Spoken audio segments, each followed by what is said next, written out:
and lean gardens can sprawl between one door and the next.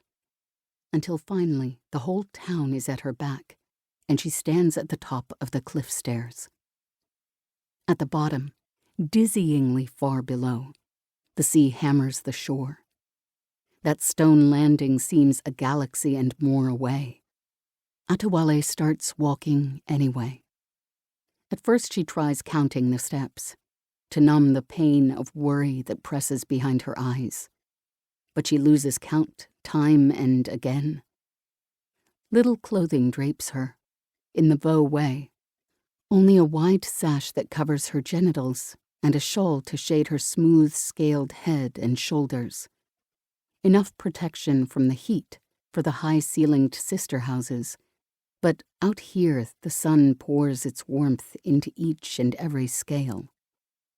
The steps she takes downward sap the strength from her legs, but don't seem to bring her any closer to sea level, only farther from Serval. Halfway down, she slips on an eroded step and tumbles down 3 more. Tears clot her vision as she rubs her bruised knees. She picks over her legs, looking for cuts, looking for infected, color-bled scales. There are none, of course. Guilt flushes her chest, only to be scrubbed quickly away by determination and relief. Water from her tin cools the parched salt tang in her throat, and she lies back against the steps, her ribs scraping the stone with each shuddering breath. Halfway down, but the towering cliff has already long since cut her off from any last sights of the silica-sparkling roofs of Cape Vo. Even the observatory has fallen behind the craggy wall. Atuale turns her face away from the empty, stone-split sky. Below, there is only open ocean for as far as she can see, and on such a cloudless, flung-open day as this one, she can see very far indeed.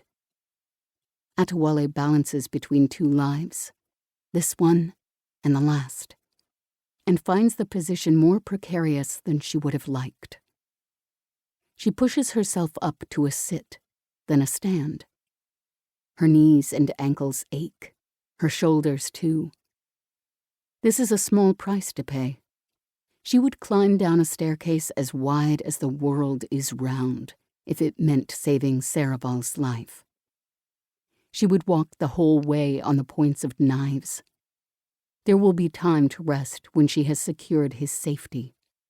Perhaps, if she is pleasant, if she remembers the silver-smooth tongue of the great clan lord's daughter, that once she spoke so fluently, she may be able to negotiate a morsel of food, a brief rest of her weary legs before she mounts the cliff stairs again. Or perhaps it would be best to be home sooner. Her throat tightens against tears she has no time to shed.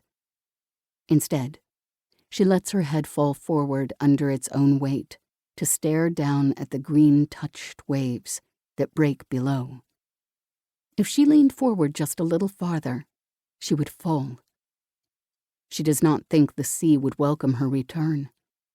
Instead, she frowns very hard at the horizon, toward the north.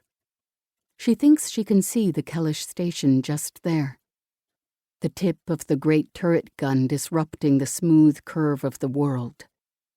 Pointed upward, a reminder from the great clan lord to the land dwellers of Cape Vo, of the power and presence of the undersea kingdom.